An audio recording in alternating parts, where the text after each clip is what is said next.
Njagala kuddamu okubaniza anatela on my YouTube channel. My name is Sandra. Make sure you subscribe. If this is your first time here, you're very welcome, but make sure you subscribe. Bunange, Rema namakula nga mumanyi bulungi ye mukyala to updating about her life, everything eche happening nze kwegamba tulabirawo ne tumanya nti mukyala kati ali bwati kino kye kigenze maaso ngera bwe mukimanyi Yegayilidde yavuddeyo na to updating ku bifaananyi bajiridde batya babadde bameka okwabadde ba B2Cs okwabadde mwami we Dr. Hamza Sebunya nateekayo n'ebifaananyi bya Amal muwalawe n'abantu abalala ngera bwe mwasobodde okulaba on my YouTube video abatasobodde giraba osobola okugenda n'oleka nti weerabirako ku ebifaananyi ebyo omukyalo oyo bye yatukoze eki bye yatunaazizza nabyo all over. Abantu abasinga Rema namakula kugamba banyiiga olw'okuba nti apostinga obulamu bwe na buli kimu newavudde ne comment omu yavuddeyo n'agamba nti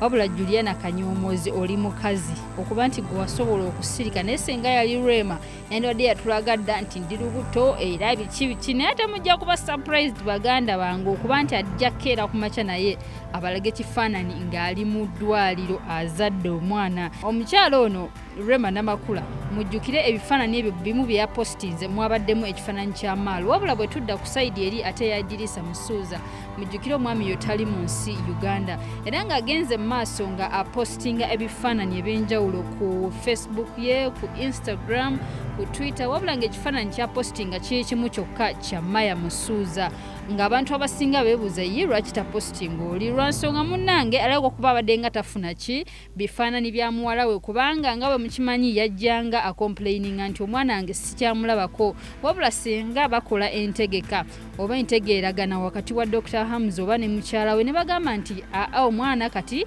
ebbanga bwe liti gendako ewa kitaawo olabike ng'omulabako wabula ate ku sayidi eri Rema namakulu ye alabika nga takkiriziganya nakyo era nga bwe tubadde nga tulaba Eddy Musuuza abadde nga postinga Maya yekka ng'alaga munnanga amusubwa naye munnanga tekitijje enviiri ku mutwe yavuddeyo na postinga ku Facebook page ye nga ekifaananyi kino n'akiwa caption enzibu ennyo wabula nga kiraga ngera mumanyi ebintu bya Kenzo nga kiraga nti amisinga muwala we ebyensuso yavuddeyo n'agamba nti got this picture from comment section naye Amal akuze bambi hope I will see her one day before I die. Omanyi nowadays rokesa robala life is too short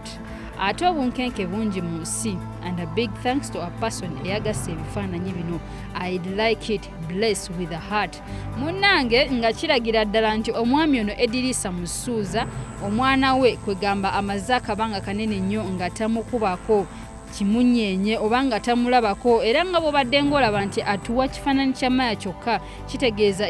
gwategeera yekka obulamu bwe butambula butya wabula oludda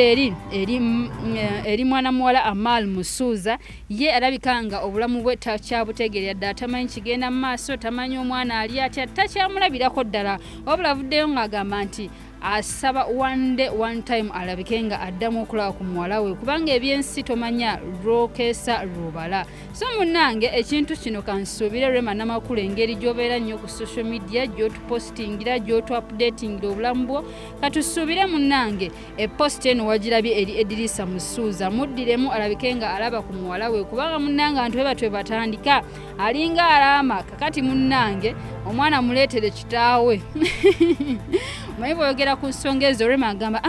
ebyo tutugendayo omwana wange mumwesunyu omwana wange mumuleke ye ayika nkubanga ayina ensonga ze nga ye omuntu feze tutamanyi naye munnange wulira okusaba kwa Eddy Musuuza yakulaga nti akugamba nti asaba kulaba ku muwala we ekyo yakikoze indirectly wabula ng'agamba nti yenna yagreedinze ebifaananyi ebyo musanyufu nnyo yabyagadde bya nsuso ate ekifaananyi kya Maya kiri side eno kyekyo kyeyabadde yakapostinga recently kikwatagana ku muwala we ng'agamba nti naye muwala we bambi afaanana bulungi ate erudda eri byo bifaananyi ebimu ku byo mwana muwa Rema namakula bye yapostinga ebya Yegayilidde so munnange oli gye yavudde n'abigreedinga wakati nateekawo Eddy Musuuza ye nateekayo okusaba kwe nti kansabe one day one time nja kulabika nga ndaba te ku muwala wange ngenda kulabika nga tesisuka olunaku lwaleero. My name is Sandra. Make sure you subscribe on my YouTube channel and make sure you follow my Facebook page as well, Sandra UG.